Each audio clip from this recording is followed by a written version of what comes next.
Here. Mr. Burris? Here. Mr. Roderick? Here. Mr. Kuhn? Here. We have a quorum. Thank you. Public participation, in-person participation. This is an opportunity for the public to provide public comment to the presiding officer. Those wishing to speak are required to sign in prior to commencement of the meeting and must address council from the seat and table provided. The public comments must comply with ordinance 2014-02 and be limited to 5 minutes or less. It's Jerry Schaaf. I already know who it is. That's fine. I had to go ask him who he was because he wears glasses. I didn't recognize him without him. Yeah. First of all, thank you, Mayor Stoner and honorable members of the council, for allowing me to come before you this evening. I come before you, as the old saying goes, not to bury Caesar, but to praise you. Any comments I make tonight have no bearing, and I mean no ill will towards anyone in this room. You all have done a fantastic job all the years I've lived in this community, and I appreciate everything. What I come here for was to possibly ask a question, and Terry's answered a little bit of it. It's concerning your speed study or whatever that you're thinking about doing on Bridge Street. First of all, I'm wondering, has there been any, as required by the statutes, and I will read this to you very briefly. It's under 625 Illinois compiled statutes 511-604, section B. Whenever a park district, city, village, or incorporated town determines upon the basis of an engineering or traffic investigation concerning a street or highway within its jurisdiction, they may lower or adjust speed limits. And the key part of that is upon the basis of an engineering and traffic investigation. I have a large background in highways, streets. I worked over 40 years in designing small town streets, county highways. I was a county engineer for 30 years. I dealt with IDOT on these matters for many, many years. I've done these studies. I've done investigations on traffic. And I think it's very important. And not only important for the municipality and or whoever's doing it, but for the people driving in the public out there. One of the things that you do for an investigation is you look at the 80th percentile of the speed over a many-hour study of the speed that's going through it. That's one thing. You look at traffic accidents, you look at all kinds of incidences, whether there's parks, schools, et cetera, within the vicinity to determine what you're going to use for a speed. If this isn't done, then it's an unfair advantage, I believe, to the traveling public. This is not an urban area, and maybe it requires it. Maybe after a study is done, if you've already done a study, that's fine. Maybe it requires a 35-mile-an-hour speed limit. If so, more power to you. If not, I would encourage you to do it. One of the things you should do, and maybe you need to talk to your legal counsel. I'm not an attorney. I don't play an attorney or anything else. If you haven't done these speed studies, if you haven't written something down, if you don't have people qualified to do a speed study or a traffic investigation, any tickets issued in those areas may not be worth anything. If I were ticketed in those areas, I would certainly argue it against it in the court. Don't know whether I'd win. That's a side issue. But tonight, I'm just here to urge you, before you do any traffic speed changes on Bridge Street, to make sure that something like this is done and you do a traffic engineering study to determine really what the speed may need to be out there. And that's all I have to say. Okay, thank you very much. Thank you all. Appreciate your comments. Thank you. Remote participation. This is an opportunity for the public to provide public comment to the presiding officer. The public comments must comply with ordinance 2014-02 and be limited to 5 minutes or less. At this time, members of the public are able to attend public meetings by web conference and to submit public comment by email, voicemail, or through web conference. Is there anyone online tonight, Maura? There's not. Thank you very much. Let's move on to the consent agenda. Approval of documents and action items is listed. Claims report. Claims dated July 29, 2025 through August 11, 2025. Meeting minutes. City Council meeting minutes, July 28, 2025. Planning and Zoning Board meeting minutes, June 23rd, 2025. Permit report, July 2025. Police report, July 2025. Fire report, July 2025. Is there a motion to accept the consent agenda as presented? So moved. Is there a second? Second. Any comments or questions of city staff? You're seeing them. May I have a roll call, please? Mr. Reed? Yes. Mr. Carey? Yes. Ms. Lively? Yes. Ms. Yoon? Yes. Mr. Burris? Yes. Mr. Broderick? Yes. Mr. Coon? Yes. Motion passes. Thank you. Moving on to the mayor's report. Registration for the 2025 Monticello Boot Camp program is now open. Find out more and register at monticellobootcamp.com. Some upcoming events. School starts this Wednesday. Doesn't hardly seem like summer's over and we're having school already, but I guess that's the way life is now. Honk Junior, the Monticello Theater Association youth production, will be performed this Saturday and Sunday. Illini Superjets, August 20th through the 23rd at Eli Field. Don't forget about the Monticello Farmers Market on Thursdays, 3 to 6 p.m. in downtown Monticello. And the Monticello Summer Singers Concert will be held this Sunday at 3 o'clock p.m. at the United Methodist Church. Admission is free, so please come and hear. I think you'll enjoy. New business, audit presentation. Steve Groene. Okay, just confirm if you guys can hear me. Yes. Okay, thank you once again for engaging MCK CPAs to do the annual audit. As you know, we have an office in Monticello, a main office in Decatur, and another office in Bloomington. So we appreciate being asked back again this year.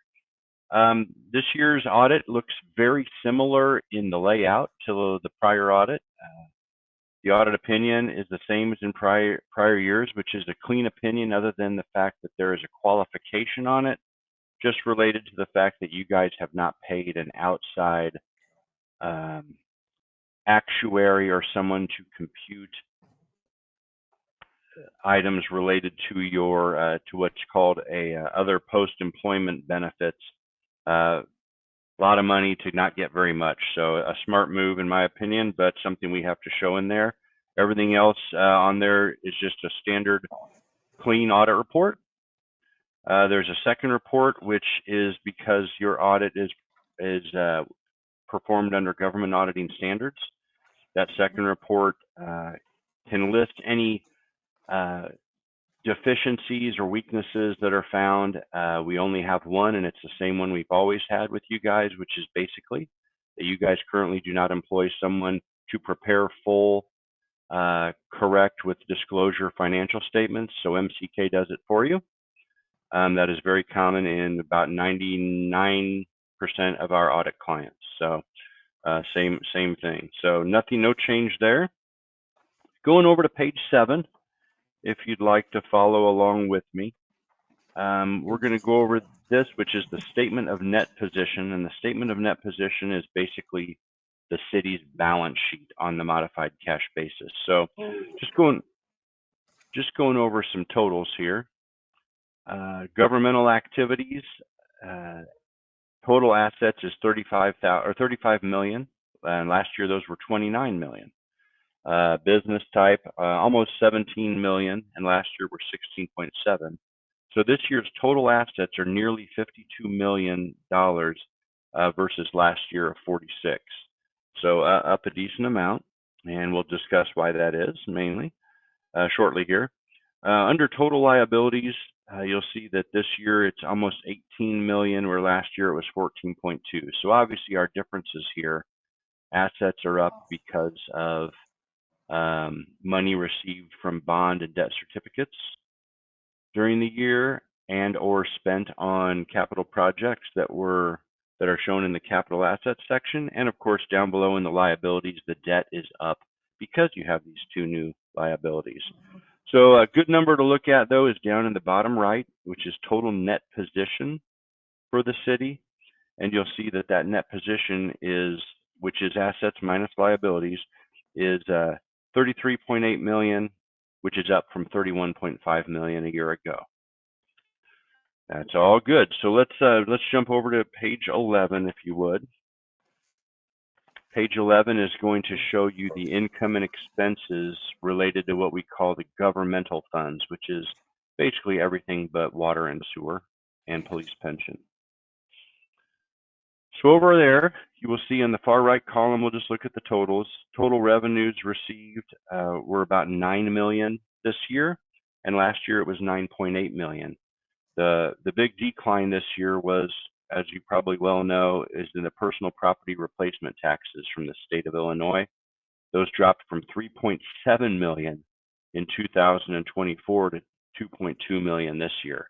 Unfortunately, a trend that we have been notified is going to continue, and you probably know this as well, but it's going to continue a little bit downward this year as well. So I think you just got to savor those years when for some reason the state ups it a really big amount, and we're probably back down around where it normally is going to be. So revenue's down a little bit. If you look at expenditures dispersed, you'll see 9.8 million this year versus 7.9 million last year. So big difference, and of course that's mainly on that last line, capital outlay, which are projects that had begun in this year that were spent.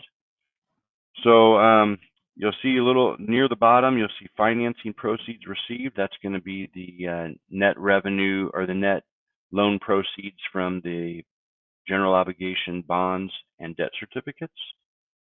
And finally, that brings you to a change in fund balance of about 4 million. So it's still in the plus. So, you know, not a bad place to be. And we saw on the last page that the net assets were up as well. So even in a year when you're adding debt and a lot of expenses, you're making some good, you're keeping things in a good, nice area, nice positive area. So last thing I'll go over with you real quick here is page 14. And this is going to be a similar thing, kind of an income statement of sorts for water and sewer. And on page 14, you'll see that revenue is around 3.2 million. And last year it was just a little over 3. So that's up nearly 200,000. Operating expenses for the year were up a little under 200,000. So overall, the excess of operating revenues over expenses was just shy of 600,000. You'll see down below there's interest paid. That's going to be interest paid on the debt related to the water treatment. I'm sorry, the sewer that was done a couple years back. So in the end, the change in net position for these funds is almost a positive of 400,000. So again, the numbers are looking very healthy, which is a good thing. I'd like to go over just a couple note disclosures, which are a little further back. We'll start with note 5. I'd suggest maybe page 31 is a good thing to look at. So this is the IMRF plan that so many of the employees are involved with. And as you know, this plan years ago was in some tough places, some bad investments had been made and such. And over the years, I think the fund has done a really nice job of getting it back. You can see there that the regular employees plan is just shy of 97,000 or 97% funded, which means, hey, here's what we think we're going to have to spend in the future at today's dollars versus what we have in our assets now at today's dollars. And they're saying 97%. That's really healthy. They don't normally expect these to be super funded now, but the whole idea is you pay them as you go. But if you look right next door to that, you'll see that the sheriff's, the SLEP plan for the law enforcement is at 103% funded. So it is actually funded. So those two plans years back were looking a little gloomy. Now they're both very strong, which is great to see. And that is across the state. We've seen a good increase for most. Note 6, we'll talk about the police pension. I suggest on that one, just look at page 32. There's been good strides by the council over the last many years to make some extra payments towards this to get the fund built back up. And you'll see that we hadn't had the 2024 report at the time we issued our audit, but the 2023 report showed that the Police Pension Fund is nearly 75% funded. And I can remember back when it was 28% funded. So good strides, getting it back up there where it needs to be. You can see there at the end of that paragraph, it says that in 2023, there's a report, the actuaries said that the city should fund the plan at least $144,000 for 2024, and actual city contributions were 261. So again, hopefully making more strides to keep that very, very well funded. Some other things, note 8 is where you'll see at the bottom of the page, you'll see that's where the debt's listed. Again, 2 new debt issuances this year, about $745,000 general obligation bonds for street repair and construction, and 3.79 for general obligation debt certificates for park projects. And then note 10, just in case you want to look at that'll show you some of the different items related that are either, when we look, let me back up. When we look at funds, you have either unrestricted funds, but sometimes you can also have things such as restricted fund balances or committed fund balances. Restricted are going to be restricted by statute or something similar. Committed is going to be something that has been done by council movement and approval. So just wanted to show that right now on the committed side of things, there's about 1.75 million at the end of 24 in the general fund that has been committed for one thing or another. That would be capital projects, the Oberheim Park. Oh, well, I mean, I'm going by old, probably saying things wrong, incorrectly here. The game and the video gaming revenue. But then also the working cash fund had money from that was designated for capital projects long ago by the council. So that's it. The only other thing we have is you have an additional letter there to the council, and all it does is pretty much summarize what I just went over. So I just want to ask if you have any questions for me. Questions?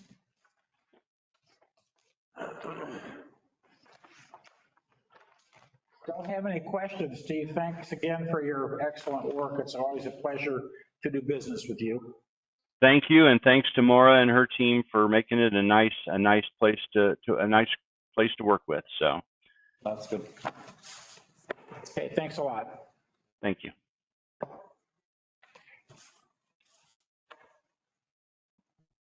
Moving on, ordinance 2025-56. An ordinance amending chapter 76, schedule 4, speed limits other than 30 miles per hour in the city of Monticello, Piatt County, Illinois. Terry? Or Rob, I guess.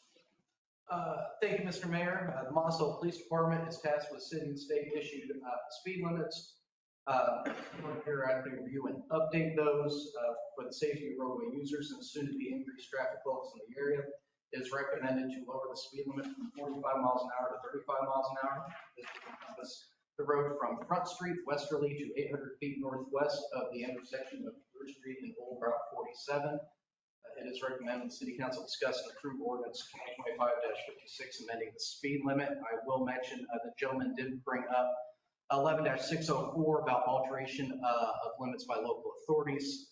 11-604 section B, however, says whenever any such park district, city, village, or incorporated town determines upon the basis of engineering or, not shall, or traffic investigation concerning a highway or street on which it is authorized by this section to establish speed limits, that is a maximum speed limit prescribed in section 11-601 of this chapter, that's a speeding statute, is greater or less than is reasonable or safe with respect to the conditions found to exist at any place or along any park or zone of such highway or street, the local authority or park district shall determine and declare by ordinance, that is where the mandatory part comes in, declare an ordinance, a reasonable and safe absolute maximum speed limit at which or at such place or along such part or zone which, and the section that applies to us, decrease the limit within an urban district, but not to less than 20 miles per hour. And then it goes on with decrease the limit to a residence district, not to exceed, or not to less than 25 miles an hour, then it goes on to county authority.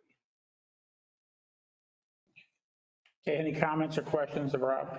It's the safety of our public. So everything is okay then legally? Correct. And if you remember, I did present the accidents we had at the Right. 2 intersections there. And I know there's concern about golf carts if the council so decides to not allow them to do that, then that's fine. I can work on that as well. So we're talking about going clear out past the bridge now and not just doing another 500 feet or whatever past the current So the 35 mile an difference hour. there, I believe, was, Bear with me on are you that. talking about the intersection of 47 and Bridge Street? Yes. Well, 47, you said northwest, you're going, didn't you say northwest of the, And that's just how we had to write it. You're going towards D-Land, towards the interstate. There's a 45 mile an hour sign right there, about what we say, 300 feet short of the actual on-ramp. Yeah. So it'd be just directly across from that. Any other questions? Is there a motion to approve ordinance 2025-56? Motion. Is there a second? Second? Any other comments, questions? Yeah, I do.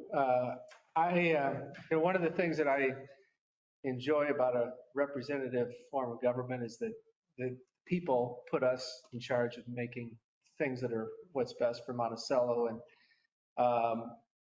they've entrusted us to do that.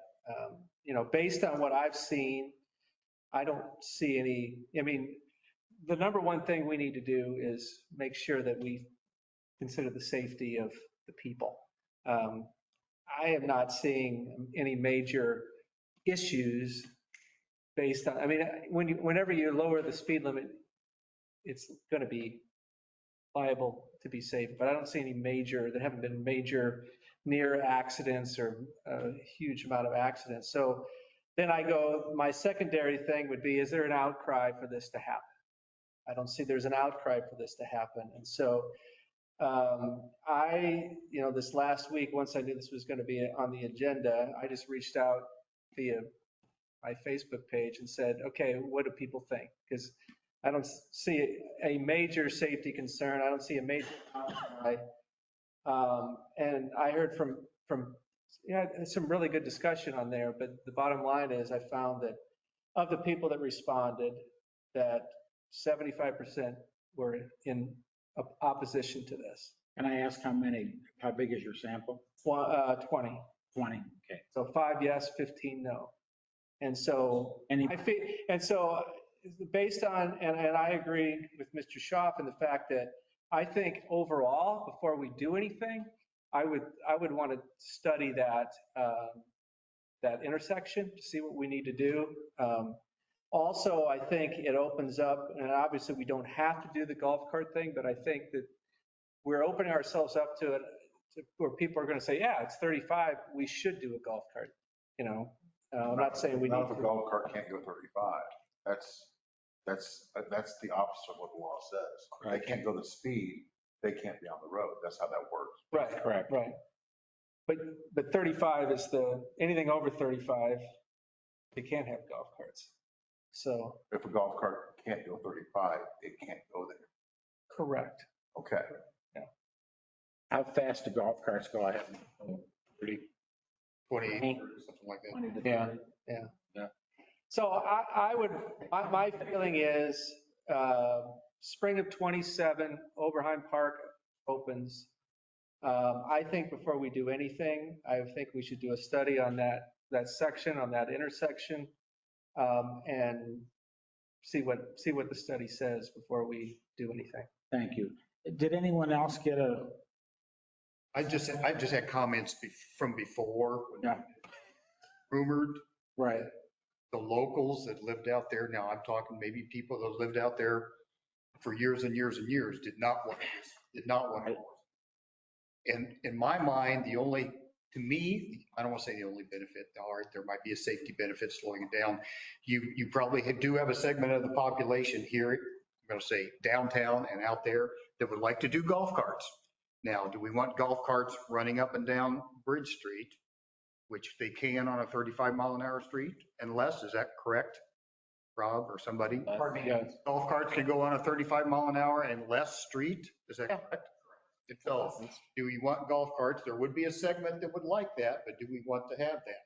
If it's, otherwise, I don't think the general population wants to have it right now. I think Mike made a very good point about, hey, when this gets built out a little bit more out there, we get the park out there, maybe more traffic happening, do the study, revisit this thing. And I will say, in addition to that, I heard from a lot of people who lived out there that don't want it, as Tom said. And so I got invited to join the Apple Tree subdivision Facebook page, and they had some, so, I mean, I think we've done a good representative sample. Even people that are going to be mostly affected aren't in favor. But what is their reason? I was just going to ask that too. I mean, I just don't think that they feel like it's a big concern, and the inconvenience outweighs What is the inconvenience? 5 miles an hour? 10 miles an hour.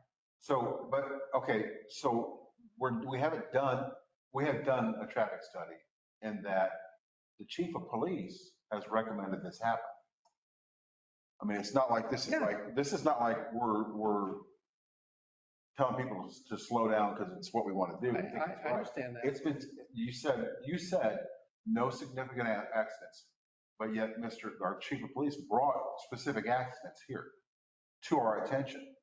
Now, maybe they weren't deadly hit and runs, but I'm telling you what, if I get in a wreck, I'm not a happy person, and that's not a great day. We did do the inconvenience math on that. It's 15 seconds 15 seconds? approximately. And Chief also talked about the blocks that exist out there in some of those intersections, just part of it. But we're also anticipating the influx of traffic that's going to come in with the park. And so I think staving it off early, preparing people that this is the speed limit is not such a bad thing either. I will say we are since Steve Hoffman left the Pike County Journal, we have a hard time, I think, getting word out. I mean, obviously, we send out the agenda. We don't have a general, most time we don't have an outcry of people that come to public. The people just don't know. And so, I mean, I think that having more input would be a good thing. I understand what you say, but I also, this is just my idea or my feeling. You were elected to a position, and they have enough trust in your ability to make decisions that they hope that you're going to do what's right. And it's, I may agree with you, I may not agree with you, but at least you have your vote. Right. So, anyone else? I just at this moment heard from somebody who had an accident 6 to 8 weeks ago that was his fault, but the guy was coming off the interstate onto Bridge Street. The guy was going 50 plus. Mm-hmm. And as an Apple Tree resident, he says, I'd rather be safe than sorry. I'm happy to speak on it, or if you could figure out how to get me on the microphone. So How many speed changes are there from the interstate to the stoplight? Are there 3 or 2? 45 from the bridge to Railroad Street, the water treatment plant. Water treatment plant. 35 from there to Front Street. Yeah, front. Perhaps to people. 30 from there in. And how far does it usually take people to figure out? I mean, just there's an amount of time or amount of feet that they. So we, by law, it's stated under 11604 feet still. You cannot use any sort of speed detecting devices within 500 feet. Okay. So no matter where that sign is, we wait 500 more feet before we can enforce. Okay. no, just one other small thing. It's not a small thing. There is a bus stop right there. There is. And as the guy who drove that route for a lot of years, there's people come flying into town. So anything we can do to slow that down is probably a good idea for the time being. Concur. Comments? Any more? I concur. Okay, we have, do we have a motion? Yeah, we have a motion, right? Yeah. We're just- Let's have roll call. Mr. Reed, Makes the motions, we're going to say no. Mr. Carey, No. Ms. Lively, Yes. Ms. Yoon, Yes. Mr. Burrs, Yes. Mr. Broderick, Yes. Mr. Coon, No. motion passes. Thank you. We still need to discuss golf carts. Not this evening, but we need to, we can come up with something. So keep in mind, I'll put everyone's mind at rest. This doesn't, like, we don't go out tomorrow and start enforcing 30. Well, I know that. There are signs that have to be in place. We do a lot of education, you know, it's not, this isn't happening right now. We do have some time to. Right, no, I understand that. Golf carts.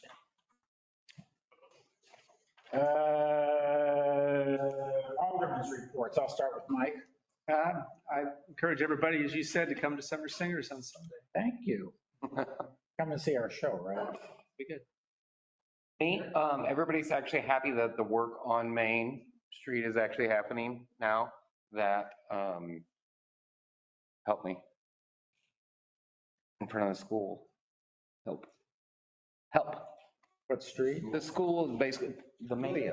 Yeah. That one, yeah, William's basically done, so now they're actually continuing on work on Main Street, and they're actually excited, all my neighbors. They really needed to get the one down by the school done. Oh, God, yeah, I know. That's why It starts on Thursday, or Wednesday.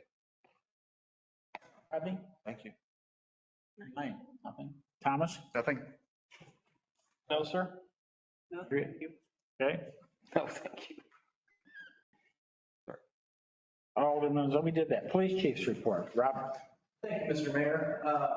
We have Officer Dalton graduating a week from Thursday. We're very excited to get him out. That will put us at full staff minus the one that's on military leave. I attended the school safety meeting there at the high school, spoke with the principals of Washington and Whiteheath. We are doing their relocation drills on September 3rd. So we'll put the notes out on that. I usually grab a few city staff to help us out. The Washington one will be at 9 a.m. Weather permitting. It's raining there. Pre-K kindergartners out there sick. And then at 10 o'clock will be the Whiteheath drill. So usually the school resource officer and I get a few people together, do the one here, and then we'll run out to Whiteheath as long as we get along.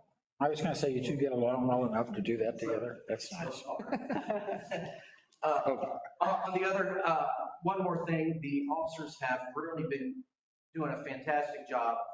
I can't say this enough, getting some of these investigations finished, being proactive. For those that don't know, we had the General Cable building being burglarized a few times, trespassing, things like that.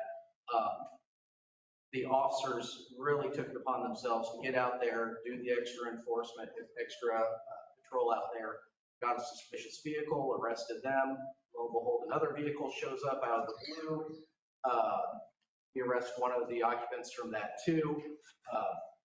I spoke with the manager of that manages the property. He's very happy with the city, kind of what we're doing, what Callie's doing to work with them. So it's nice to be able to put that out there, and hopefully others will see that are thinking of doing the same life choices as Mr. Sandage, Mr. Junior, and maybe we'll rethink twice of coming here to do that and trying somewhere else. Good. Very happy with the officers. Would these be the people that were on the news?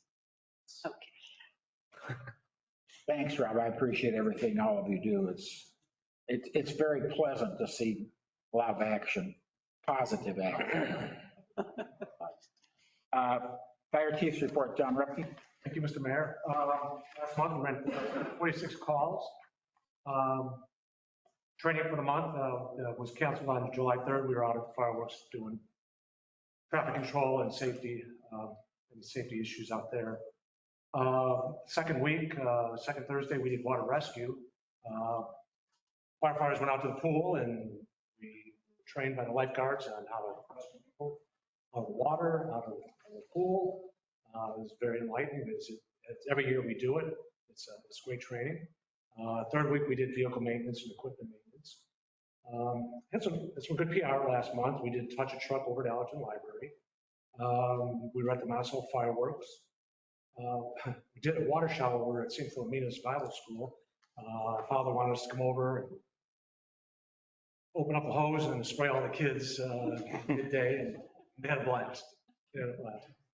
Our new priest came over and he wanted to work the hose and everything, so he was on the nozzle. So it was a lot of fun. 6. So that was great. The kids loved it. We did a touch a truck over at Kirby Medical Center for their healthcare day. And then on the 29th, we were at the Pike County Firefighters Association meeting. As explained to Mike, we have 13 departments in Pike County, and we all work together. You know, we're all volunteers. If something major happens in the middle of a Wednesday afternoon, you know, we have 4 guys in town. We're all working mutual aid. We call all our departments and get as many people there as we can to help out. So we work together, and these meetings are very helpful. We do these every other month on the last Tuesday of the month. So thank you for your time. If you have any questions, that'd be great. Anybody have any questions of John or Rob? Keep up the good work, okay? City Administrators Report, Terry. Thank you, Mayor Stoner. Fire department was touch truck at the Smoke and Octane event, as well as the police department. That was August, so I didn't put it in July. Okay. Your thunder. That was a couple different ago. Thank you. Thank you. Monticello Recreation Foundation did the Smoke and Octane event Saturday, August. Very well attended. I think they had a few less cars. Sundowners Car Club does the whole car show. It's greatly appreciated. But it was a great day. Weather cooperated, obviously. And then real quick, we had discussion only on other speed adjustments. Those North Market Street, South Market Street, and East Washington Street take the cooperation from either IDOT on Market Street, Route 105, or Jerry's successor at Pike County, Eric Sebring, with a jurisdictional transfer for the roadway from where our jurisdiction ends to more or less the east property line of the Methodist Church and/or pregame sports. So Pike County is going to, Eric Sebring is drafting the jurisdictional transfer. Pike County Board will look at it, I think, next week. And then we'll get it in front of the council at your last meeting in August. So moving parts on the other 3 roadways. So we'll be bringing those to you as soon as we can. That's all I have. Thank you. We're going to go into closed session, 5 ILCS 120/2C1, appointment, employment, compensation, discipline, performance, or dismissal of specific employees, and 5 ILCS 120/2C2, collective negotiating matters between the public body and its employees. I can assure you there will be no action taken after the meeting.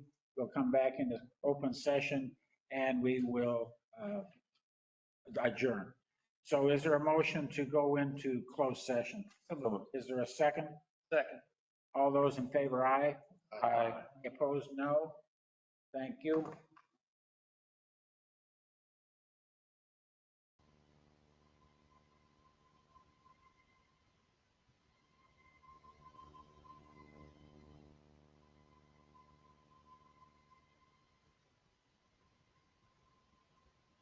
Don't share it with I don't want to. ours. Just keep it on the up and up. Really? Yes. Big game mine. Motion to adjourn. So moved. Is there a second? Second. All those in favor, aye? Bye. Aye. Opposed, no? See you on the 25th. Here, have it.